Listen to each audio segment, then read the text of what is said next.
नमस्कार दोस्तों, मैं ऋचा कुमारी आप लोग का स्वागत करती हूँ अपने चैनल सिनेस्टार सीक्रेट में। आप लोग सपोर्ट कीजिए, हमारे चैनल को सब्सक्राइब कर दीजिए, लाइक कमेंट कर दीजिए, बेल आइकन प्रेस करना ना भूलिए। आज मैं आप लोगों के लिए एक ऐसी कहानी लेकर आई हूँ जिसको सुनते ही आपके रोंगटे खड़े हो जाएंगे। 5 जुलाई 2017 की सुबह उत्तर प्रदेश के कौशाम्बी जिले के पन्नोई गांव में कुछ लोग खेत के रास्ते से गुजर रहे थे। तभी उनकी नज़र खेत में औंधे मुंह गिरी एक लड़की पर पड़ी।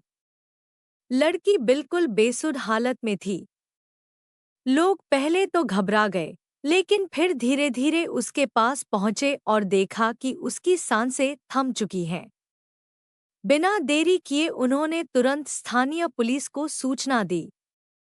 कुछ ही समय में पुलिस मौके पर पहुंच गई। पुलिस ने शव को पलटा तो देखा कि लड़की के सिर के ठीक बीचों बीच किसी ने गोली मार दी थी। ये साफ था कि उसकी हत्या की गई थी।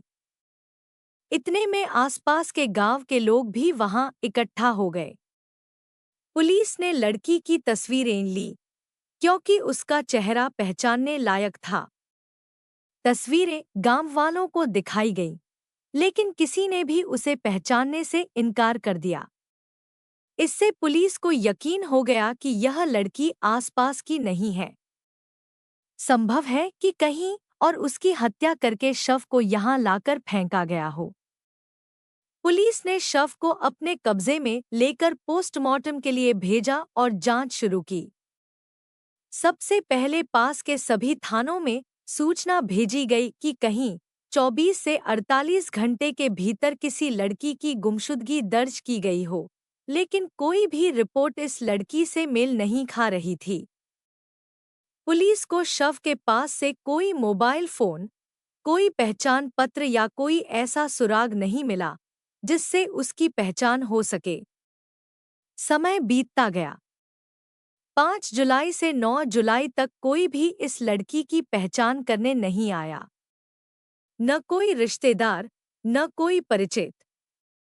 9 जुलाई को पोस्टमार्टम रिपोर्ट आई, जिसमें बताया गया कि लड़की के सिर में गोली मारी गई थी और हत्या से पहले उसके साथ 2 से 3 लोगों ने मिलकर क्रूरता से बलात्कार किया था। अब मामला बलात्कार और हत्या दोनों का था, लेकिन फिर भी 4 दिन तक कोई भी लड़की के शव को लेने नहीं आया। आखिरकार 10 जुलाई 2017 को पुलिस ने शव का अंतिम संस्कार कर दिया। इसके बाद पुलिस ने आखिरी उम्मीद के तौर पर लड़की की तस्वीरें सोशल मीडिया पर वायरल कर दी। कई बार इस तरह से कोई पहचान सामने आ जाती है। यही उम्मीद इस बार भी की गई। 2-3 दिन बाद पुलिस को एक गुमनाम कॉल आया। कॉलर ने बताया कि सोशल मीडिया पर वायरल हो रही तस्वीर एक लड़की हिना तलरेजा की है। उसने पुलिस को उसका फेसबुक प्रोफाइल भी भेजा। पुलिस ने जब फेसबुक प्रोफाइल की जांच की तो पता चला कि लड़की का नाम हिना तलरेजा था। वहीं से पुलिस को उसका पता भी मिला। पुलिस सीधे प्रयागराज के मीरापुर इलाके में पहुंची और कुछ समय की तलाश के बाद उसका घर मिल गया। दरवाजा खटखटाने पर हिना की मां सामने आई। पुलिस ने उन्हें सारी बात बताई और कहा कि उनकी बेटी की हत्या हो गई है। उसका शव कौशाम्बी में मिला था। यह सुनकर हिना की मां ज्यादा हैरान नहीं हुई। उन्होंने पुलिस से कहा, उसे उसके कर्मों की सजा मिल गई। वो बहुत जिद्दी लड़की थी, कभी मेरी बात नहीं मानती थी। उन्होंने बताया कि हिना के पिता की कुछ साल पहले मृत्यु हो गई थी। घर में बस वे और हिना ही रहते थे। हिना बार बार घर छोड़ देती थी और प्रयागराज के सिविल लाइंस इलाके के एक बार में नौकरी करती थी। वह शराब की लत की शिकार हो चुकी थी। उसके कुछ फैसलों की वजह से उन्होंने उससे सारे रिश्ते तोड़ दिए थे। पुलिस ने जब उनसे कोई रिपोर्ट लिखवाने की बात कही तो उन्होंने साफ इनकार कर दिया। उन्होंने कहा, हमें कुछ नहीं करना है, उसे उसकी सजा मिल गई। इसके बाद पुलिस वहां से निकल गई और अब अगला कदम था उस बार तक पहुंचना जहां हिना काम करती थी, क्योंकि हो सकता था कि उसकी मौत का जवाब वहीं छुपा हो। जब पुलिस उस बार की मालकिन से बातचीत करती है तो हिना के बारे में काफी जानकारी मिलती है। बार की मालकिन पुलिस को बताती है कि हिना वैसे तो एक खुशमिजाज लड़की थी, लेकिन उसे अमीर लड़कों में बहुत ज्यादा रुचि थी। वह बहुत जल्दी अमीर घराने के लड़कों से दोस्ती कर लेती थी, उनके साथ घूमती फिरती थी और उनके साथ शराब भी पिया करती थी। यानी हिना को कुछ बुरी आदतें लगी हुई थी। बार से पुलिस को हिना का मोबाइल नंबर मिल जाता है। पुलिस बिना देरी किए उसके मोबाइल नंबर की कॉल डिटेल रिकॉर्ड (सीडीआर) निकलवाती है। इस सीडीआर में पता चलता है कि आखिरी बार हिना ने अदनान खान नाम के किसी लड़के से बात की थी।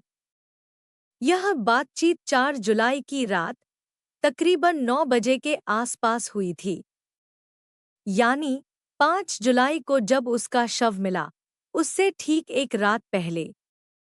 पुलिस अदनान खान का नंबर लेती है और उस पर कॉल करती है, लेकिन वह नंबर स्विच ऑफ मिलता है। पुलिस उसके मोबाइल से उसकी जानकारी निकालकर प्रयागराज में ही उसके पते पर पहुंच जाती है। जब पुलिस उसके घर पहुंचती है तो पता चलता है कि अदनान अपने दो दोस्तों, जिनमें एक का नाम विक्की और दूसरे का नाम खालिद है, के साथ 4 जुलाई को घर से चला गया था। उसके घरवालों को भी नहीं पता था कि वह कहाँ है। यहाँ पुलिस को एक और महत्वपूर्ण बात पता चलती है। 2015 में अदनान खान ने हिना तलरेजा से शादी कर ली थी। यह बात हिना की मां ने पुलिस को नहीं बताई थी, लेकिन अदनान के माता-पिता ने पुलिस को यह जानकारी दी। चूंकि दोनों के घरवालों ने उनकी शादी को स्वीकार नहीं किया था, इसलिए अदनान और हिना अलग जगह पर रहने लगे थे। कुछ दिनों तक यह सिलसिला चला, लेकिन बाद में दोनों के बीच झगड़े शुरू हो गए। इसके बाद हिना तलरेजा अपनी मां के पास रहने चली गई और अदनान भी अपने घर वापस आ गया। इस केस में पुलिस को अपना पहला संदिग्ध मिल चुका था, जो कि अदनान खान था। अब कहानी धीरे धीरे स्पष्ट हो रही थी। अदनान ने हिना तलरेजा से शादी की थी, लेकिन उनके घरवालों ने इस शादी को स्वीकार नहीं किया। दोनों ने अलग रहना शुरू किया। फिर उनके बीच कुछ विवाद हुआ होगा, जिसके कारण अदनान ने हिना की हत्या कर दी। लेकिन यह केवल एक अनुमान था। इस अनुमान को पक्का करने के लिए पुलिस को किसी भी तरह अदनान को गिरफ्तार करना था। पुलिस अदनान की तलाश शुरू कर देती है। काफी समय बीत जाता है। एक बार मुंबई में उसके होने की खबर मिलती है। क्राइम ब्रांच की टीम मुंबई जाती है, लेकिन वह वहां से फरार हो जाता है। ऐसे ही चलते चलते 29 जुलाई 2017 का दिन आ जाता है। पुलिस को खबर मिलती है कि अदनान अपने दोस्तों के साथ प्रयागराज के मीरापुर इलाके में देखा गया है। पुलिस बिना देरी किए एक टीम लेकर वहां पहुंचती है और अदनान को गिरफ्तार कर लेती है। हालांकि उसके दोनों दोस्त खालिद और विक्की वहां से फरार हो जाते हैं। अदनान को पुलिस स्टेशन लाया जाता है और उससे पूछताछ की जाती है। बहुत जल्दी अदनान अपना मुंह खोल देता है। वह पुलिस को बताता है कि कुछ साल पहले फेसबुक पर उसकी मुलाकात हिना तलरेजा से हुई थी। उसने हिना से चैटिंग शुरू की। फिर पता चला कि वह सिविल लाइंस के एक बार में नौकरी करती है। वह अक्सर अपने दोस्तों के साथ उस बार में जाने लगा। धीरे धीरे उसने हिना से दोस्ती कर ली, क्योंकि हिना भी अमीर घर के लड़कों से जल्दी दोस्ती कर लेती थी।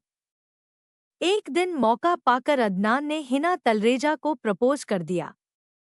हिना ने हाँ कर दी, क्योंकि उसे पता था कि अदनान अमीर है। अदनान प्रयागराज के एक धनी व्यवसायी का बेटा था। इसके बाद अदनान और हिना ने कोर्ट मैरिज कर ली।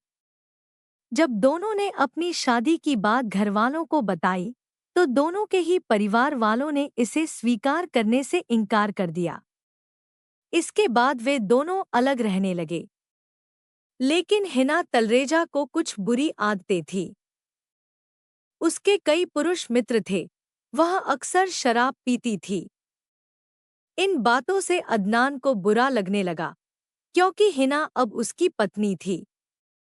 उन्होंने कोर्ट मैरिज की थी। अदनान अक्सर हिना को इन बातों के लिए टोकता था कि वह शराब न पिए और अलग-अलग लड़कों से बातें न करें, न उनके साथ घूमे। लेकिन क्योंकि हिना को इन सब की आदत पड़ चुकी थी, वह अदनान की बातों को अनदेखा करती थी। इसी दौरान दोनों के बीच काफी झगड़े होने लगे। इसके चलते अदनान अपने घर आ जाता है और हिना अपनी माँ के पास चली जाती है। अब अदनान समझ चुका था कि हिना उसकी पत्नी बनने के लायक नहीं है, क्योंकि न तो वह अपनी बुरी आदतें छोड़ेगी, न ही वह अदनान की बातें मानेगी। इसी दौरान अदनान के घरवाले उसके लिए एक दूसरी लड़की की तलाश कर लेते हैं और जल्द ही उसकी शादी कर देते हैं। इस शादी के बारे में हिना तलरेजा को पता नहीं था, लेकिन अदनान चुपके से दूसरी शादी कर लेता है। कुछ दिनों बाद हिना को अदनान के किसी दोस्त के जरिए पता चलता है कि अदनान ने दूसरी शादी कर ली है और अपनी नई पत्नी के साथ अपने घर में आराम से रह रहा है। हिना यह जानकर अदनान को फोन करती है, उसे मिलने बुलाती है और कहती है कि वह उसके बच्चे की मां बनने वाली है। वह धमकी देती है कि अगर अदनान ने उसे स्वीकार नहीं किया और अपनी नई पत्नी को नहीं छोड़ा, तो वह इस बारे में उसके घरवालों को बता देगी। साथ ही उसे जेल भी करवा देगी, क्योंकि उन्होंने कोर्ट मैरिज की थी और भारतीय कानून के अनुसार पहली पत्नी को तलाक दिए बिना दूसरी शादी नहीं की जा सकती। इन बातों से हिना अदनान को डराने की कोशिश करती है। अदनान घबरा जाता है। उसे लगने लगता है कि हिना उसकी खुशहाल जिंदगी में बाधा बनने वाली है, खासकर क्योंकि वह गर्भवती भी थी। यहीं से अदनान एक खौफनाक योजना बनाता है। वह अपने खास दोस्तों खालिद और विक्की को साथ लेता है और 4 जुलाई 2017 को हिना तलरेजा को मिलने के लिए बुलाता है। वह उसे कहता है, मिलने आ जाओ, आज हम सारी बातों का हल निकाल लेंगे। वे गाड़ी में हिना को लेने जाते हैं। गाड़ी में पहले से ही खालिद और विक्की पीछे बैठे थे। हिना को आगे बिठाया जाता है। वे कुछ दूर तक गाड़ी चलाते हैं, फिर हाईवे पर एक ढाबे पर रुककर खाना खाते हैं। इसके बाद सभी मिलकर शराब पीते हैं। जब हिना शराब के नशे में पूरी तरह चूर हो जाती है, तभी मौका पाकर तीनों बारी-बारी से उसके साथ दुष्कर्म करते हैं। यानी अदनान, जो हिना का पति था, फिर भी अपने दोस्तों के साथ मिलकर हिना के साथ दरिंदगी करता है। वह खुद भी ऐसा ही करता है। इसके बाद मौका पाकर वे एक सुनसान सड़क पर पहुंच जाते हैं। वहां अदनान अपनी पिस्तौल निकालकर हिना के माथे पर गोली मार देता है। हिना की मौके पर ही मौत हो जाती है। इसके बाद वे उसके शव को एक खेत में फेंककर वहां से फरार हो जाते हैं। अगले दिन यानी 5 जुलाई 2017 को गांव वालों को उसका शव मिलता है और इसके बाद इस पूरे मामले का खुलासा होता है। पुलिस अदनान को गिरफ्तार कर लेती है और सारे सबूत इकट्ठा कर लेती है। कुछ दिनों बाद उसके दोस्त खालिद और विक्की को भी पुलिस गिरफ्तार कर लेती है। चूंकि अदनान के पिता एक अमीर घराने से थे और प्रयागराज के जाने-माने व्यवसायी थे, इसलिए पुलिस को काफी मुश्किलों का सामना करना पड़ा। लेकिन तमाम मुश्किलों के बावजूद अदनान, खालिद और विक्की तीनों के खिलाफ चार्जशीट दाखिल करके उन्हें कोर्ट में